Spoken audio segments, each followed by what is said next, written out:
Boleh Pak. Pak, mungkin tanggapan terkait cewek klien Bapak ini divonis 1 tahun. Sementara kemarin tuntutan kan cukup banyak 8 tahun nih gitu dan denda 1 miliar. Kalau saya sih melihatnya begini, karena yang dianggap terbukti itu pasal 3, maka tidak bisa orang dituntut kurang dari 1 tahun, diputus kurang dari 1 tahun. Seharusnya hakim berani untuk membebaskan. Karena dari tadi, kalau saya melihatnya, ya, pertimbangan-pertimbangan yang dissenting itu tadi, itulah yang paling benar. Dalam arti begini, ketika kita bicara tentang kerugian keuangan negara, perekonomian negara, ya, itu kan tidak ada yang membuktikan bahwa kerugian keuangan negara itu betul ada. Keterangan dari saksi yang dari Kementerian Sosial mengatakan dengan tegas bahwa PLT itu sudah dianggarkan sebelumnya dan itu memang merupakan kewajiban dari pemerintah, dalam hal ini Kementerian Sosial, untuk membantu masyarakat. Jadi mestinya dari sisi itu bisa membebaskan kalau hakimnya berani. Itu pertama. Kemudian yang kedua mengenai kerugian perekonomian negara. Ahli-ahli kita sudah minta hadirkan, ahli yang dihadirkan oleh umum yang juga kita hadirkan. Itu tidak satu kata dan tidak ada sepakat apa sih kerugian perekonomian negara. Karena memang undang-undang kita tidak menyebut seperti itu. Kalau kita kembalikan kepada putusan Mahkamah Konstitusi bahwa kerugian keuangan negara dan perekonomian negara itu harus nyata dan pasti, maka keterangan yang disampaikan oleh dalam pertimbangan tadi menunjukkan itu ketidakpastian. Kalau saudara-saudara ingat misalnya, keterangan dari ahli Rimawan, dalam BAP-nya dia katakan bahwa kerugian perekonomian negara itu sampai 12, sekian triliun. Tetapi di hadapan persidangan, dia katakan kerugian itu tidak 12 triliun lagi, tetapi tinggal 10 triliun. Ada kesalahan penghitungan. Nah ini membuktikan bahwa tidak ada kepastian hukum mengenai kerugian perekonomian negara ini. Tidak ada standarnya. Mestinya kalau perekonomian negara, ya, itu harusnya ada standar seperti kerugian keuangan negara, kan pakai akuntansi. Orang-orang akuntan lah yang menghitung. Nah ini yang tidak ada. Jadi menurut hemat saya seharusnya hakim berani membebaskan. Apalagi misalnya tadi di dalam pertimbangannya disampaikan juga bahwa tindakan orang-orang ini kan membantu menteri, terutama Lin Chiwe.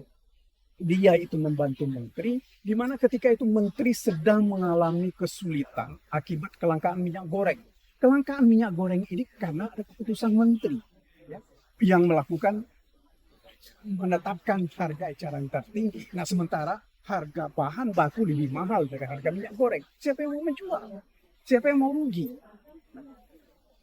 Dalam persidangan, Lin Chiwe sudah mengatakan bahwa usul dia untuk mengatasi gap itu, dia bilang kita gunakan dana dari salah satu di antaranya adalah menggunakan voucher. Ya, voucher yang nanti akan diganti dengan dana dari BPDPKS. Tetapi pemerintah dalam hal ini Menteri Perdagangan kan tidak setuju. Karena kalau akan menggunakan dana BPDPKS, Menteri Perdagangan harus mendapat persetujuan dari menteri yang lain. Sehingga dilakukanlah penetapan harga eceran tertinggi itu. Kalau kita mau katakan salah, kebijakan ini yang salah, bukan kebijakan orang-orang. Ini kan mereka semua pelakunya, hanya melaksanakan kewajiban.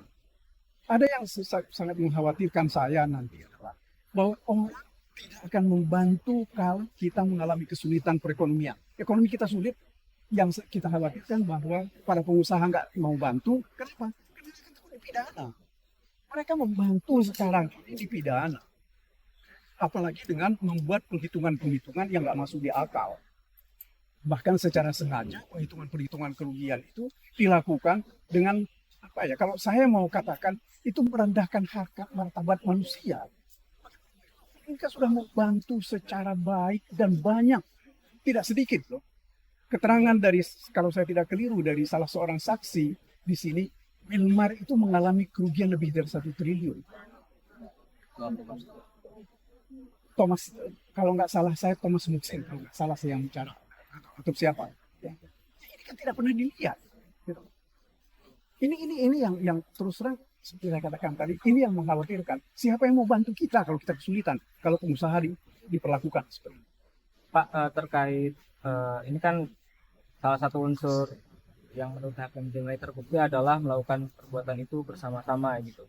Karena Begini, kalau kita mau sebut bersama-sama menyalahgunakan kewenangan atau kesempatan atau sarana ada padanya, yang punya kewenangan itu cuma satu orang, ya, yaitu Pak Wisnu. Ya. Yang lain itu orang-orang yang tidak punya kewenangan, juga kewenangannya nggak ada. Mestinya kalau memang mereka mau anggap terbukti, bukan bersama-sama, mungkin ada perbuatan lain, mungkin membantu misalnya. Bukan pasal 55, tetapi pasal 56. Tetapi ini kan tidak didakwakan. Katanya turun cerita gitu. Ya, akhirnya dicoba. Ya, kalau orang Jawa bilang otak-atik gagal gitu, jadi bersama-sama melakukan perbuatan pidana. Bentuk dari perbuatan bersama-samanya itu apa sih? Tak ada. Stanley Ma dengan Lin Chiwe, bagaimana mereka melakukan perbuatan bersama-sama? Kenal tidak, punya nomor handphone tidak. Ya ini kesalahan-kesalahan. Ini orang melihat ini kesalahan kecil, tetapi enggak, ini justru substansial. Mestinya tidak boleh mendakwa orang yang tidak mempunyai kualitas sama disebut bersama-sama. Langkah selanjutnya. Ya, tadi kan kita sudah komunikasi dengan klien bahwa kita pikirkan untuk selama 1 minggu ini kita banding atau kita beri keputusan. Kita pikirkan.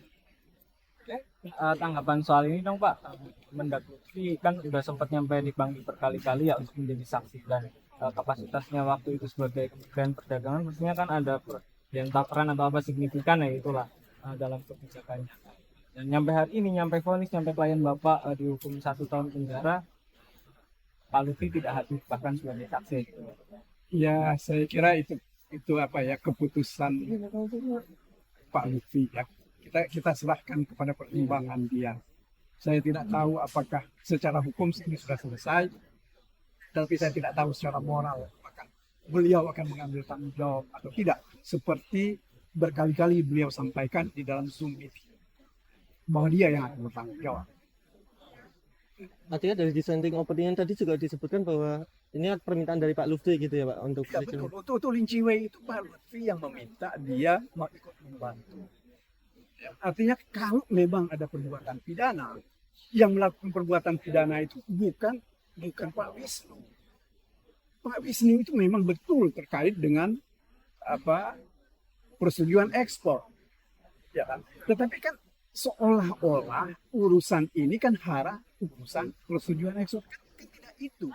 Bukan hanya itu, tetapi juga terkait dengan keputusan menteri yang memberikan semacam keleluasaan kepada para pengusaha untuk secara volunteer ya, ikut membantu. Gitu. Ini kan kebijakannya menteri, bukan kebijakannya Pak Wisnu, bukan kebijakannya Lin Chiwe. Jadi yang seharusnya bersalah siapa Pak? Iya, karena yang sudah terbukti bersalah kan mereka berlima. Pak Lutfi kan belum jadi tersangka, juga enggak kan. Artinya kan kita tidak juga bisa katakan bahwa dia bersalah. Orang itu bersalah kalau sudah diadili kan begitu. Tapi harus bertanggung jawab ya. Ya paling tidak menurut hemat saya secara moral dia harus mengatakan saya yang bertanggung jawab terhadap keadaan. Karena bagaimanapun juga beliau itu adalah pemimpin yang harus mengambil tanggung jawab, bukan anak buah. Kalau dalam perang kan begitu katanya. Kalau yang salah itu kan panglima, bukan sersang. Oke? Iya. Makasih. Terima kasih.